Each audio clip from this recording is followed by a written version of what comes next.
Shri O Abdulla, കേരളത്തിൽ കരുത്താർജിക്കുന്ന ഇസ്ലാമിക ഭീകരതയെ നേരിട്ട് പ്രതിരോധിക്കാനാണ് NSG വരുന്നത് എന്ന വാർത്തയും ഉണ്ട്. എന്തായിരിക്കാം കേരളത്തിൽ NSG ക്യാമ്പ് സ്ഥാപിക്കുന്നതിൻ്റെ പിന്നിലുള്ള ചേതോവികാരം? നേരത്തെ സംസാരിച്ച T.G. മോഹൻദാസിനെ പോലുള്ള ആൾക്കാര് ഹമാസിനെ പോലെയുള്ള ഒരു സ്വതന്ത്ര ജനാധിപത്യ പോരാട്ട സംഘത്തെയൊക്കെ ഭീകര സംഘടനയായി മുദ്രകുത്തുകയും അവരൊക്കെ വലിയ ദുഷ്ടന്മാരാണെന്ന് വരുത്തി തീർക്കുകയൊക്കെ ചെയ്യുമ്പോൾ നമുക്ക് ഈ പറഞ്ഞ തരത്തിലുള്ള ഒരു പ്രതിരോധ നില ഉണ്ടാക്കിയാൽ മതിയാവില്ല. ഓരോരുത്തരും തന്നെ മിലിറ്ററിയായി മാറേണ്ടി വരും. എന്ന് പറഞ്ഞാൽ ഇയാൾ ഇവിടെ പറഞ്ഞ ഹമാസ് ഭീകര സംഘടന എന്നുള്ളത് ഏത് മാനദണ്ഡം വെച്ചാ ഹമാസ് ഭീകര സംഘടന എന്ന് പറയുന്നത്? ഹമാസ് ലോകത്തെ എവിടെയെങ്കിലും ഒരു വിമാനം റാഞ്ചിട്ടുണ്ടോ? ലോകത്തെ എവിടെയെങ്കിലും ബോംബ് വെച്ച് പൊട്ടിത്തെറിച്ചിട്ടുണ്ടോ? അല്ലെങ്കിൽ എവിടെയെങ്കിലും ഒരു അന്യരാജ്യത്തെ ആക്രമിച്ചിട്ടുണ്ടോ? ആക്രമിക്കുന്നവരെ സഹായിച്ചിട്ടുണ്ടോ? ഹമാസ് എന്ന് പറയുന്നത് സ്വന്തം രാജ്യത്തിന്റെ സ്വാതന്ത്ര്യം തിരിച്ചു പിടിക്കാൻ, അഥവാ പലസ്തീനിൽ നിന്ന് അവർ ഉച്ചാരണം ചെയ്യപ്പെട്ടു, അവര് പൂർണ്ണമായും തിരസ്കരിക്കപ്പെട്ടു, മരുഭൂമിയിൽ അലയേണ്ടി വന്നു. ആ ഘട്ടത്തിൽ അതിനെ തിരിച്ചു പിടിക്കാൻ വേണ്ടി അവർ ഹമാസ് എന്ന് പറയുന്ന സംഘടന ഉണ്ട്.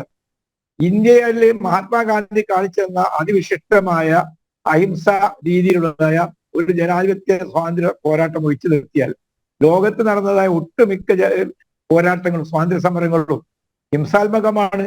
അൾജീരിയ മുതൽക്കുള്ള എല്ലാം എടുത്തു നോക്ക്.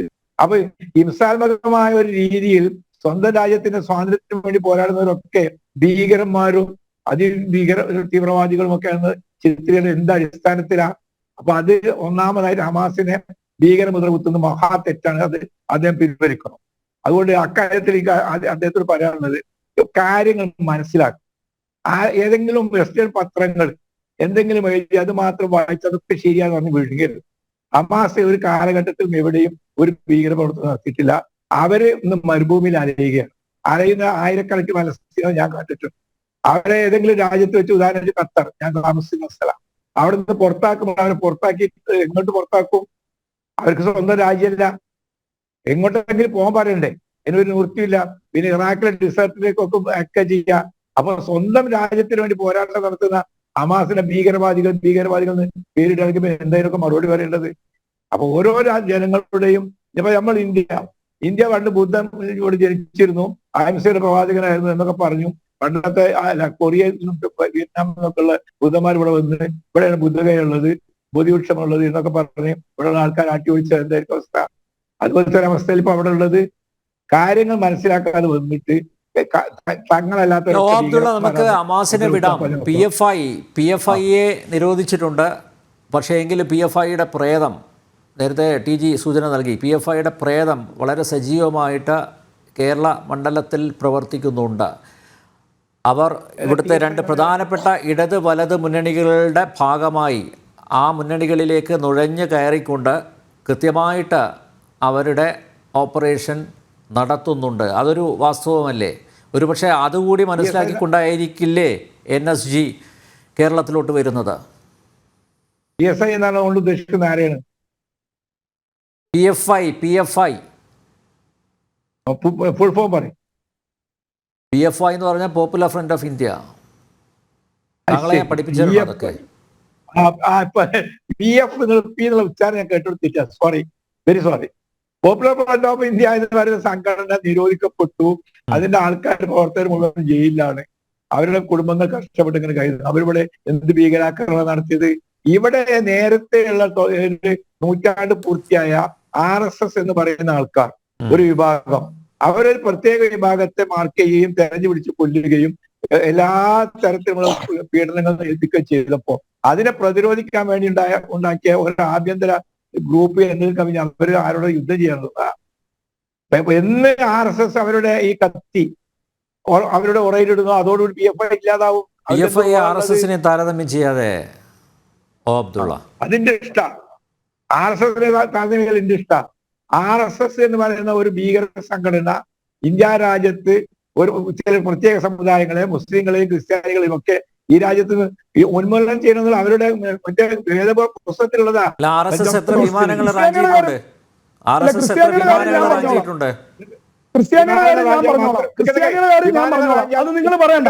ക്രിസ്ത്യാനിയുടെ കാര്യം ഒന്നും വേണ്ട. ക്രിസ്ത്യാനിയുടെ അപ്പനാകല്ല. ക്രിസ്ത്യാനിയുടെ അപ്പനാകരുത്. പ്രൊഫസർ ഷാലി ഒരു നിമിഷം. അല്ല, നേരത്തെ അബ്ദുള്ള പറഞ്ഞത് നേരത്തെ പറഞ്ഞത് തീവ്രവാദ സംഘടനകളാകണമെങ്കിൽ അതിന്റെ ഡെഫിനിഷൻ ഇത്ര വിമാനങ്ങൾ റാഞ്ചിയെന്ന് താങ്കൾ തന്നെയാ പറഞ്ഞത്. RSS എത്ര വിമാനങ്ങൾ റാഞ്ചിയിട്ടുണ്ട്? വിമാനങ്ങൾ റാഞ്ചിയാലേ ഒന്ന് തീവ്രവാദ സംഘടന ആകുമെന്ന് അർത്ഥമില്ല. താങ്കളുടെ കണ്ണിൽ വിമാനങ്ങൾ റാഞ്ചുന്ന സംഘടന കൂടിയാണല്ലോ തീവ്രവാദ സംഘടന, അല്ലേ? അല്ല, തീവ്രവാദ സംഘടനകളിൽ ചില ഉദാഹരണം പലസ്തീൻ ഇല്ലല്ലോ, അവർ നേരത്തെ വിമാനം റാഞ്ചിയിട്ടുണ്ട്. അതിലൊരു പ്രവർത്തനം ഇവർ ചെയ്തിട്ടില്ല. അവരവരുടെ സ്വാതന്ത്ര്യം തിരിച്ചു കിട്ടാൻ വേണ്ടി ചെയ്യുന്ന പ്രവർത്തനമൊക്കെ എങ്ങനെ ഈ തീവ്രവാദമാവുക? ഇപ്പൊ ഇന്ത്യ രാജ്യത്ത് ഞാൻ നേരത്തെ പറഞ്ഞ മാതിരി ബുദ്ധിസ്റ്റുകൾ വന്നിട്ട് ഇത് ഞങ്ങളുടെ നാടാ എന്നൊക്കെ പറഞ്ഞ ഇവിടെയുള്ള അടി ഓടിച്ചിട്ടുണ്ടെങ്കിൽ തിരിച്ചു പിടിക്കാൻ വേണ്ടി നമ്മൾ ശ്രമങ്ങൾ നടത്തൂലേ? ആ ശ്രമങ്ങളൊക്കെ എങ്ങനെ ഭീകരതയാവുന്നത്?